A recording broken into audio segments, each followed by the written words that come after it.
नमस्कार मंडळी. व्हिडिओची सुरुवात पाहूनच तुम्हाला लक्षात आलं असेल की आज आपण कुठे चाललो आहोत ते. आमडोस आणि गिरोबा जत्रेनंतर आज सलग तिसऱ्या दिवशी आपण चाललोय मालवण तालुक्यातील रेवंडी या गावी देवी श्री भद्रकालीचा वार्षिक जत्रोत्सव पाहण्यासाठी. मालवणी भाषा आपल्या अभिनयाच्या जोरावर साता समुद्रापार नेणारे स्वर्गीय मच्छिंद्र कांबळी यांचा जन्म देखील या गावी झाला. चला तर मग देवी भद्रकालीचा हा वार्षिक जत्रोत्सव आपण या व्हिडिओच्या माध्यमातून पाहूया.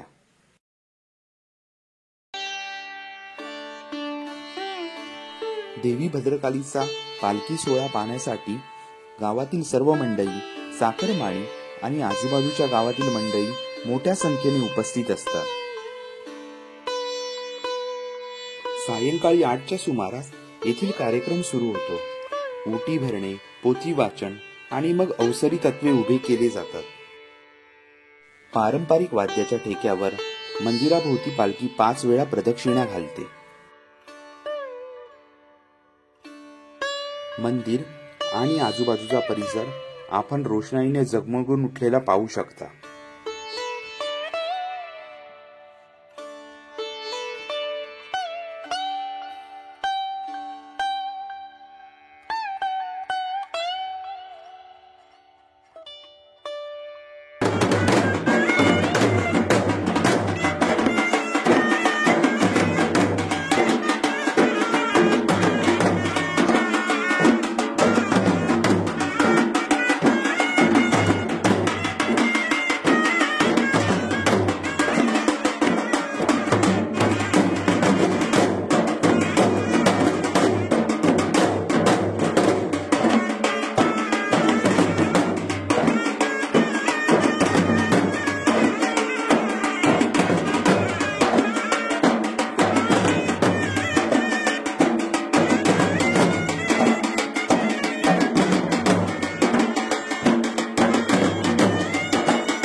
पालखी सुरू असतानाच आम्ही मंदिरात प्रवेश केला.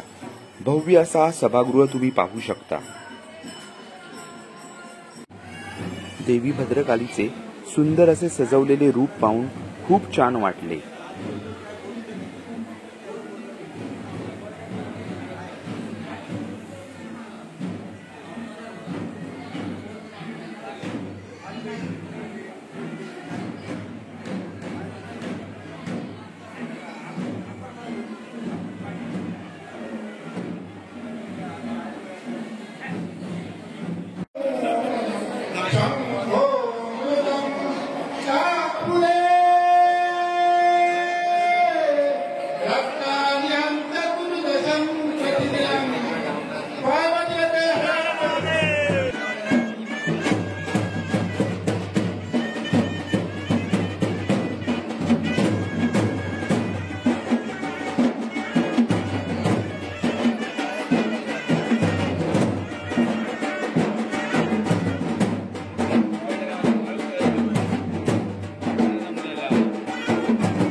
पालखीनंतर येथे दहीकाल्याचे देखील आयोजन केलेले आहे. दहीकाला रात्री 12-1 वाजता चालू होऊन पहाटे 5 ते 6 वाजेपर्यंत संपन्न होतो. कोकणातील या जत्रांचं वैशिष्ट्य म्हणजे लहान मुलांसाठी खूप सारे खाऊचे आणि खेळण्याची वस्तू विक्रीचे स्टॉल इथे लावलेले असतात. या 3 दिवसात आपण या 3 जत्रांमध्ये गेलो. तिथे लहान मुलांना मी Manchurian, potato spring roll, ice cream याचा जास्त आनंद घेताना मी पाहिले. महिलांना देखील खरेदीसाठी वेगवेगळ्या प्रकारच्या दागिन्यांचे, कपडे, पर्स, गृहोपयोगी वस्तू, मसाले यांचे स्टॉल या जत्रेत तुम्हाला पाहायला मिळतील.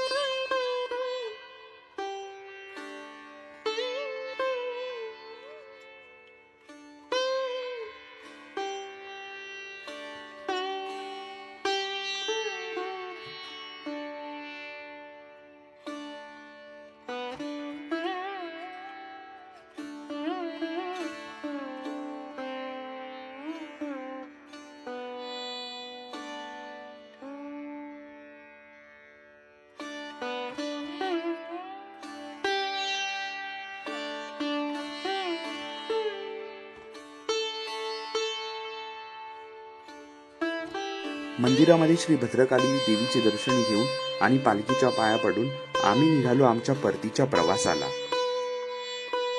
आम्ही थोडं लवकर आल्यामुळे आम्हाला व्यवस्थित पार्किंगसाठी जागा मिळाली.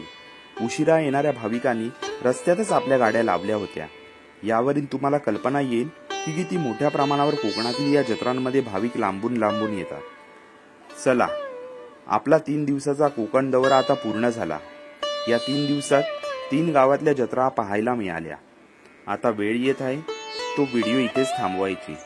पुन्हा भेटू एक नवीन व्हिडिओ घेऊन. धन्यवाद.